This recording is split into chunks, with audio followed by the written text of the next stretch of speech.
Madame, Monsieur, bonjour, merci. Nous rejoindre à la une de l'actualité. Le président de la République, Abdelmadjid Tebboune, a félicité l'USM Khenchela et le MC El Bayad pour leur accession en Ligue 1 professionnelle de football, leur souhaitant toute la réussite et davantage de réalisation. On parlera de production d'énergie à partir de stations de pointe avec les chercheurs de l'unité de développement des équipements solaires de Bousmaïl.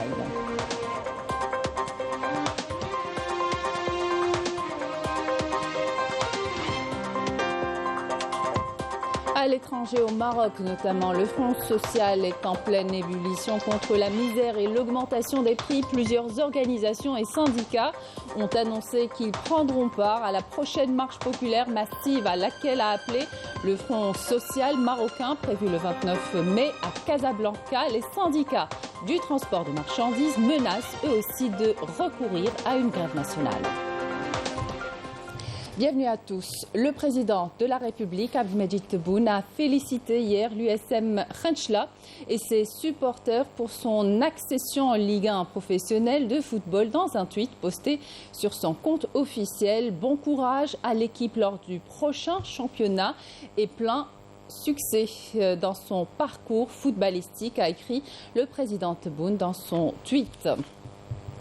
Dans un autre tweet, le président de la République a félicité le MC El Bayad et ses supporters pour son accession parmi l'élite, souhaitant toute la réussite à l'équipe et davantage de réalisation lors du prochain championnat. Et cette information qui devrait intéresser les candidats au pèlerinage de cette saison, les frais du Hajj dévoilés par l'Office national du Hajj et de la Umrah sont estimés cette saison à 856 100 dinars, billets d'avion inclus. L'Office invite les pèlerins de suivre les procédures administratives pour l'acquisition de l'attestation d'éligibilité, pour accomplir le rite du Hajj, du passeport du Hajj, du carnet de santé et du passeport sanitaire. Visite d'inspection hier du chantier de réalisation de l'extension du métro d'Alger. Le ministre des Transports s'est enquis de l'état d'avancement du tronçon Al-Harrach, aéroport international Houari Boumediene, un projet d'envergure pris en charge par l'entreprise nationale Considère. La partie génie civil est terminée avec succès, nous dit Amel Borba. L'extension du métro d'Alger Al-Harrach centre vers l'aéroport international d'Alger prend forme avec une grande avancée réalisée avec succès. Le creusement du tunnel reliant la station Houari Boumediene à celle du centre des affaires de Bab Zouar. C'est le dernier point de la première phase du creusement du tunnel. Donc il va y avoir une deuxième phase du creusement du tunnel, donc à partir de Ouatzmar pour arriver à Al-Harrach, pour faire la connexion avec la station d'Al-Harrach Centre qui est aujourd'hui en exploitation. Donc c'est une ligne très importante, elle est d'une longueur de 9,5 km et de 9 stations. Elle dessert 4 communes, donc la commune d'Al-Harrach, Ouatzmar, Dar el-Beida. Le groupe Considère en charge de la réalisation des travaux a utilisé de nouveaux équipements modernes. J'ai eu l'occasion de participer à la construction, la réalisation du tunnel de métro avec la nouvelle méthode qui consiste au creusement avec le TB. Le tunnel boring engineering est une technique très récente et très avancée dans le domaine de construction et d'excavation des tunnels. Donc il nous reste dans ce projet, il nous reste la deuxième tranche vers Al-Harrach. Un projet d'envergure réalisé grâce à des compétences nationales et un savoir-faire avéré. Aujourd'hui, nous avons un groupe en Algérie qui maîtrise ce travail de réalisation de tunnels, de stations et donc de l'ensemble des compositions d'un métro urbain. Aujourd'hui, on dispose d'un potentiel humain très compétent à la hauteur des standards mondiaux. La preuve, aujourd'hui, vous avez assisté avec nous à cette réalisation d'envergure qui n'a rien à envier aux autres réalisations réalisées à travers le monde. Aujourd'hui, l'équipement qui était un outil cher, actuellement il est en Algérie. Il est manipulé pas des compétences algériennes.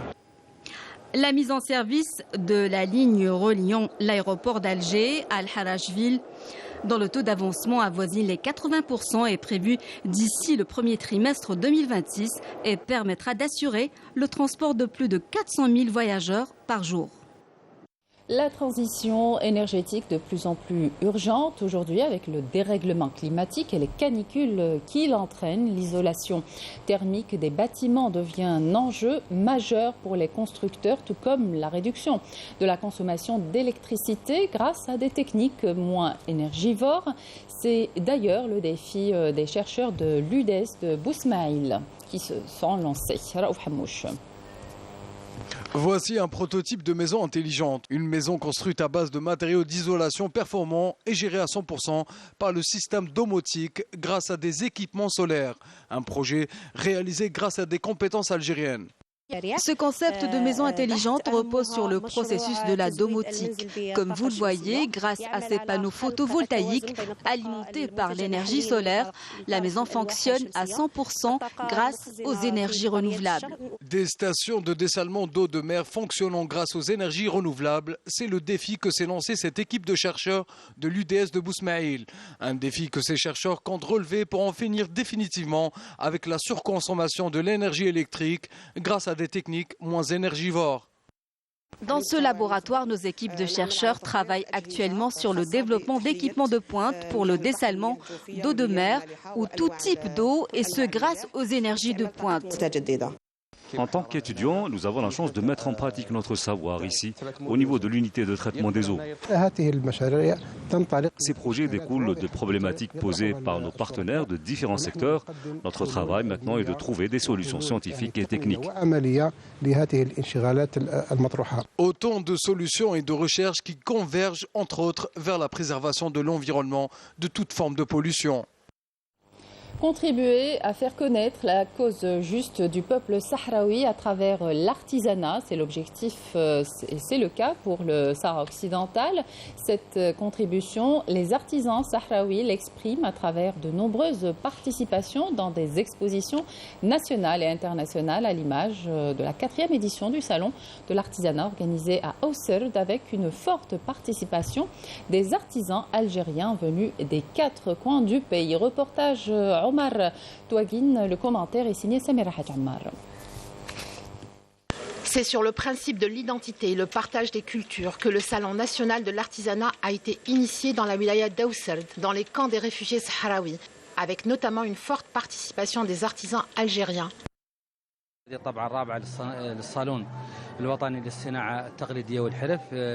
C'est la 4e édition du Salon national de l'artisanat et des métiers des camps des réfugiés sahraouis. Ce salon a l'objectif de mettre en lumière la particularité culturelle sahraoui et aussi encourager les créateurs sahraouis. Ce salon est organisé par les artisans venus de plusieurs wilayas du pays. Des ateliers sont organisés pour promouvoir l'échange de savoir-faire entre les artisans algériens et sahraouis. Ce genre de manifestation est une opportunité pour les artisans car ils pourront commercialiser leurs produits tout en sensibilisant les visiteurs sur la cause sahraoui. Ce salon comprend plusieurs activités et ateliers. Hier, nous avons eu un atelier dédié au développement de l'art traditionnel dans la région et la promotion de la cause sahraoui. Nos participations dans des salons internationaux visent à faire connaître notre cause et notre peuple. Avec nos œuvres, nous voulons faire entendre nos voix. J'expose des pièces en cuir. Je travaille le cuir d'une manière artisanale, comme vous pouvez le voir.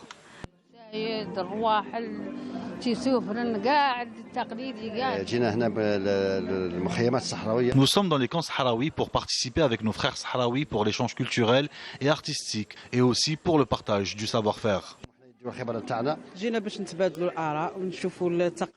Nous sommes venus pour échanger nos visions et le partage des traditions entre Algériens et Sahraouis dans le domaine de l'artisanat. Je trouve que l'art artisanal sahraoui est sublime.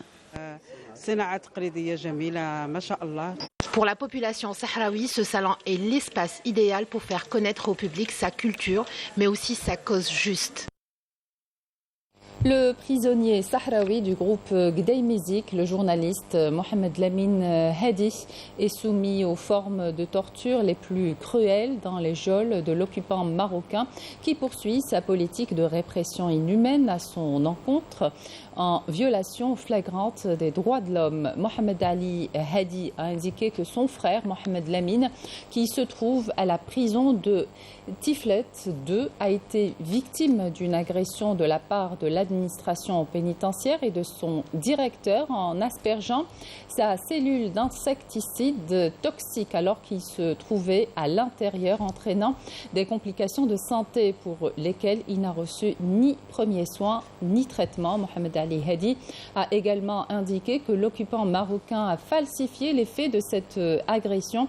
Il a également fait savoir dans sa déclaration que sa famille a publié un communiqué à cet égard dans lequel elle a réfuté les mensonges rapportés par les médias du régime du Makhzen. Au Maroc, le Front social est en pleine ébullition contre la misère et l'augmentation des prix. Plusieurs organisations et syndicats ont annoncé qu'ils prendront part à la marche populaire massive à laquelle a appelé le Front social marocain prévue le 29 mai à Casablanca. Une action qui vise à dénoncer la flambée des prix, les atteintes aux libertés individuelles et les accords de normalisation avec l'entité sioniste. Les syndicats du transport de marchandises menacent eux aussi de recourir à une grève nationale. Amel Bouarba. Apparemment, la grogne populaire n'est pas près de s'apaiser au Maroc. Bien au contraire, la colère a fini par gagner toutes les franges de la société qui dénoncent la dégradation de la situation socio-économique, pointant du doigt l'incapacité du régime du Makhzen à répondre aux préoccupations des citoyens. À nouveau, le Front social marocain monte au créneau et appelle à une marche massive ce dimanche 29 mai, sous le slogan « Contre la flambée des prix, mais aussi la répression et la normalisation avec l'entité sioniste ». Plusieurs organisations et syndicats ont d'ores et déjà annoncé leur adhésion à cette marche qui devrait réunir toutes les franges de la société marocaine pour condamner la tyrannie croissante du régime du Makhzen et la corruption, mais aussi la cherté scandaleuse de la vie, ainsi que les restrictions et les répressions des droits et libertés publiques et syndicales. De leur côté, les syndicats du transport des marchandises marocains ont dénoncé la énième flambée des prix des carburants qui leur a causé des pertes incommensurables, menaçant de recourir à une grève nationale pour faire entendre leur mécontentement et s'élever contre l'inaction du gouvernement face à leurs doléances. Les professionnels du transport routier qui vivent une véritable crise dénoncent l'attitude du gouvernement marocain qui n'a pas été en mesure de plafonner le prix du carburant. Ils appellent à ouvrir une enquête sur les scandales qui minent ce secteur ainsi que la restitution des fonds pillés engloutis par le lobby du carburant au Maroc. Autant dire que le régime du Makhzen est de plus en plus critiqué pour sa politique du deux poids deux mesures qui profite aux riches accusés d'amasser des fortunes grâce entre autres à la surexploitation de la classe ouvrière, le pillage et la rente. Si la situation socio-économique est l'une des raisons principales de la marche massive de ce dimanche, le Front social marocain condamne aussi énergiquement la répression du régime du Makhzen ainsi que la normalisation avec l'entité sioniste. Cette action de protestation sera d'ailleurs l'occasion de renouveler la solidarité du peuple marocain à l'égard de la cause palestinienne. Retour en Algérie, pas loin de la ville de Mesdranem. La ville de Sig, dans la wilaya de Mascara, s'est dotée au cours des derniers mois d'un nouveau stade de football d'une capacité de 20 000 places. Un stade qui est désormais totalement prêt pour accueillir les matchs prévus lors des JM. Saïd Flak. Le nouveau stade de Sig, véritable petit bijou, se tient désormais prêt pour accueillir les rencontres de football des Jeux méditerranéens. Lui qui vient d'être doté récemment d'un tableau électronique dernière génération. Le stade est à présent prêt à 99%. Le tableau électronique a été placé cette semaine et on va procéder à sa mise en marche et faire tous les tests nécessaires.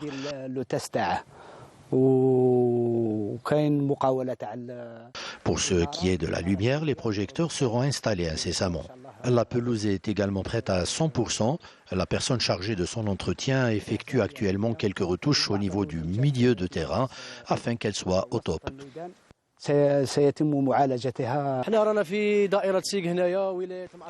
Ici à SIG, nous sommes très fiers et heureux de pouvoir abriter quelques compétitions de ces Jeux méditerranéens. On espère que ces Jeux se dérouleront dans d'excellentes conditions. Les autorités locales veillent justement à tout mettre en œuvre pour garantir la réussite de cet événement sportif.